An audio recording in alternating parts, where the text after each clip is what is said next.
What is up, people? BP here, and today we're going to be attempting to debunk some myths contained in the very famous Wheat Waffles video, oh yeah, 50 Bluepill Lies Debunked in one video. So I wanted to address this video simply for the purpose of restoring hope. The one thing about the black pill community is this very thing. Number one, it destroys all hope. Destroys hope of ever getting laid or ever getting a girlfriend or ever having a faithful wife and things like that. It destroys people's hope in humanity. So I'm going to try to restore some hope in humanity and kind of reassure you that, hey, some girls really are worth the chase. Some girls really are worth the effort. And the reason is because, well, they're gorgeous. I mean, if you don't want to have sex with beautiful women, feel free to turn this video off because, yeah, live your life. I don't know, go snow skiing or skydiving or skateboarding or something. Do something exciting with your life if you don't want to bang hot chicks. But if you're a guy like me and who loves to go deep inside, oh, yeah, bro, I'm going to try to help you out here. All right, so let's go ahead and take a look at this video by Wheat Waffles. Wheat Waffles is a black pillar, and for anybody out there who does not know what the black pill is, let me explain. So, black pill, used other than a figurative or idiomatic meaning, all right, a poison pill. So, first off, the black pill, if we're not talking about the black pill in psychology or in the dating or in the manosphere world, the black pill is actually a pill of death. Here, take this pill. Kill yourself is basically what it is. So, you know, there's no meaning, there's no purpose, there's no hope. That's what these people are trying to push, this agenda, to basically tell you to give up, all right? For people who are like myself, who consider ourselves to be more red pill, or people who live in the real world and then the truth, okay, we tend to believe that, well, there is hope. You can get women. You can get laid. Do not kill yourself. Hey, hang on a second. Let's think things through for a second. If you go through a divorce, don't give up. There's hope of life after divorce. Hey, man, women are somewhat worth it. And if you don't think they're worth it, do something else. No harm, no foul. All right. But anyways, let's try to find what the meaning is in the Urban Dictionary, I guess. Let's see. Okay. So the black pill is basically the ultimative and hardest to swallow red pill. I don't think they worded that right. Basically, they're trying to say it's harder to swallow than the red pill. It is about realizing nothing matters and there is nothing you can do that will change anything. It depraves you of all positive thought and makes you want to get some sort of meaning out of this limited time we have. Basically, extreme nihilism. I can't even say that right. Anyways, so yeah, you have basically people like myself who are red pill. We believe the truth about reality. We don't live in a fantasy world. We don't think, oh, Cinderella and knight in shining armor type love. No, we live in the real world here, okay? Like the Matrix. You're either going to take the blue pill and go back to your fantasy, or you're going to take the red pill and experience the truth. That's kind of what I consider myself. And the black pill is considered the hardest pill to swallow. We're all doomed. We're all screwed. But I'm going to show you today that that's not true. So we're going to watch Wheat Waffles' little video here, and I'm going to try my best to debunk some of his bullshit here.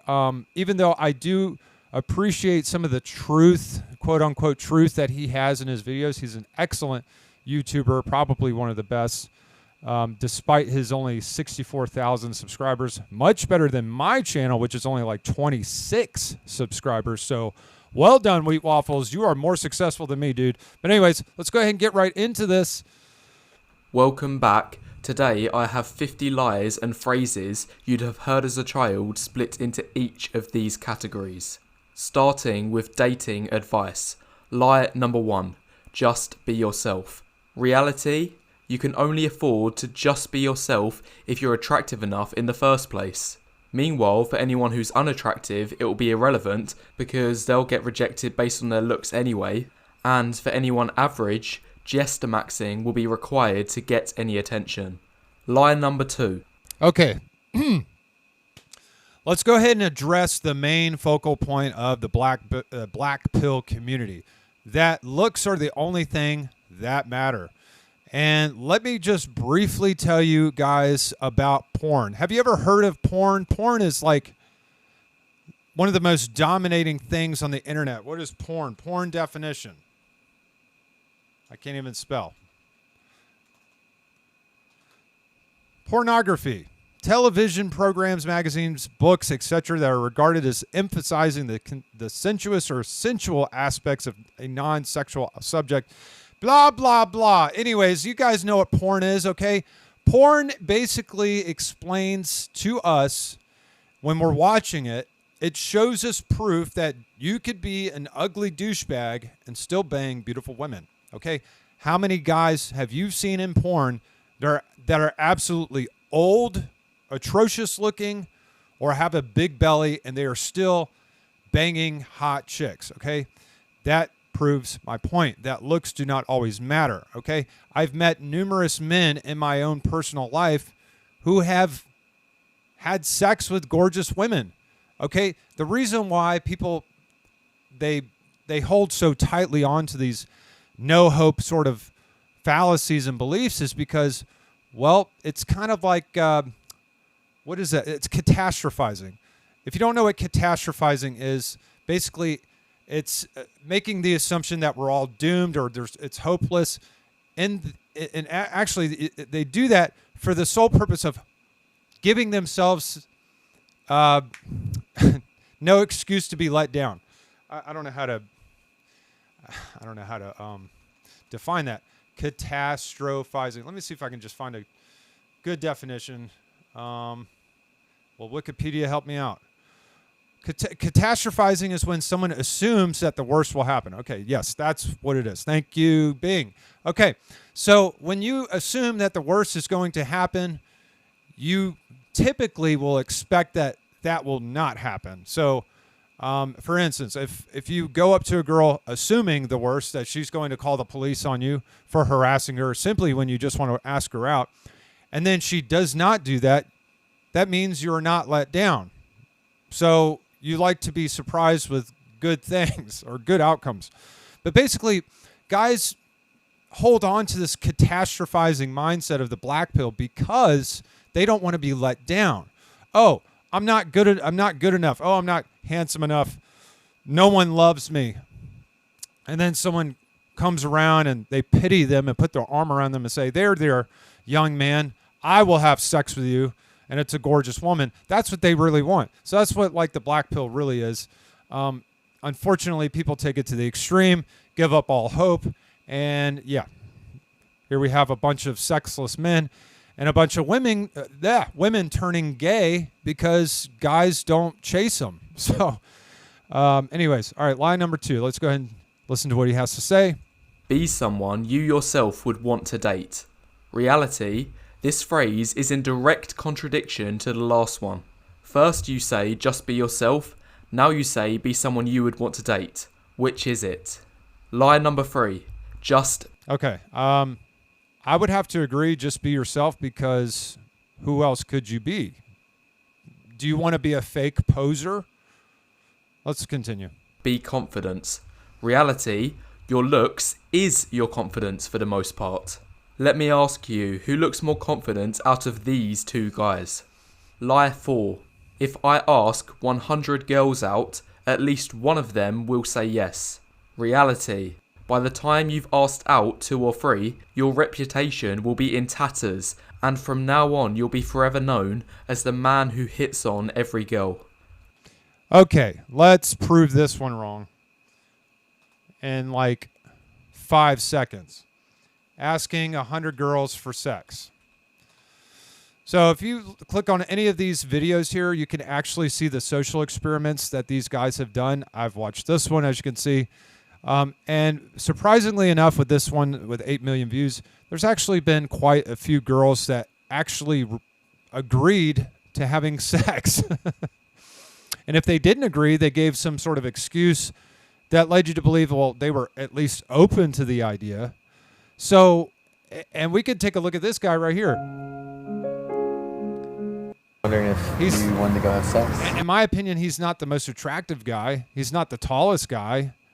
He's definitely a bit douchey looking, but nonetheless, I mean, I know plenty of guys like this who look like this that basically give up all hope of ever betting women. And it's like, dude, you're not that bad looking. Like, chill out. Possibly. Would you want to go have sex? I don't think so. I don't know. I'd like to get to know a person before. I'm Cody. Nice to meet you. Anastasia. Okay, we're not going to watch the whole thing, but basically, in summary, this guy asks 100 girls for sex. Most of them said no, but there were like a few here and there that you could see clearly that they would have, given different circumstances, or if he had invested more time into them, or put them on, or maybe, pursued them in a more traditional way. Nonetheless, had he not gone out there and asked 100 girls for sex, he would have gotten 0 results. So 0 plus 0 equals what? 0. All right. So if you don't put in any effort, you're not going to get anything out of it. I could show you another one. John Anthony. John Anthony, 70 phone numbers? I think he got like 70 phone numbers. 75 phone numbers in 2 hours. All right. In my opinion, John Anthony is he's tall, which gives him a huge advantage. He's confident, also gives him a huge advantage. But he's not the most attractive guy in the face. It's just a fact. I mean, I'm not that attractive in the face, but I am tall, and I am confident, and I don't give a shit. So guys like us do succeed in the dating market because, well, we get out there and crunch numbers, man. And if you don't crunch numbers, you'll never succeed. You'll never get a girlfriend. It'll never happen. But nonetheless, let me give John Anthony his props. He is a good guy. His content is awesome. But as you can see in this video, he does get 75 phone numbers in 2 hours. It's nothing. And pick up her game terms. And each one of those interactions was, hi, can I meet you real quick? Usually my hand extended. Hi, I wanted to meet you real quick. What's your name? Shake her hand, smile, direct eye contact. All right, so the things that I do on the open, I'm going up, squaring up with my body language. All right. Are you 619 or 858? Okay, and let's check it out.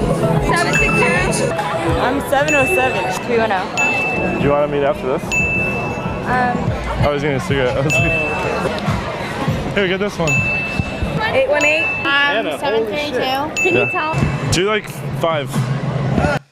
As you can see here, he's all the way up to 52 phone numbers in 2 hours. So, guys, yeah, asking 100 girls, at least one will say yes. There's proof right there.